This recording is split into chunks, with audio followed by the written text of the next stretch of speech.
ఇది మీకు తెలుసా? ఏడాదికి 30 కోట్లు ఇచ్చే ఉద్యోగం ఉందని. అదే ఒక లైట్ హౌస్ నిర్వహణ చూసుకోవాలి.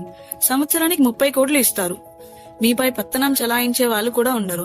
అసలు మీకు మరో మనిషి కనిపించరు. చుట్టూ సముద్రాన్ని చూస్తే ఎంజాయ్ చేయొచ్చు, పాటలు పాడుకోవచ్చు, మన ఇష్టం వచ్చింది చేసుకోవచ్చు. మరో పని ఏంటంటే లైట్ హౌస్ మీద ఒక పెద్ద దీపం ఉంటుంది. దాన్ని సమయానుకూలంగా వెలిగించాలి, సంకేతాలు ఇస్తూ ఉండాలి. బల్బు మాడిపోతే దాన్ని మార్చడం లాంటివి చేయాలి.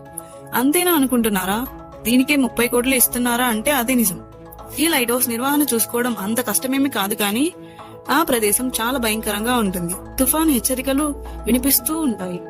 ఇక్కడ అలలు ద్వీపపు స్తంభాన్ని ముంచేస్తుంటాయి. అదే జుమోన్ లైట్ హౌస్. ఇది సముద్రపు ఒడ్డున కాదు, సముద్రపు మధ్యలో అలలలో ఉంటుంది. ఇది ఫ్రాన్స్ కు వాయు దిశలో, చుట్టూ ఎలాంటి భూభాగంతో సంబంధం లేకుండా బ్రిటాంగి అనే ప్రాంతంలో శిల మీద నిర్మించబడింది. అక్కడ పలకరించే నాదుడు కూడా ఉండడు.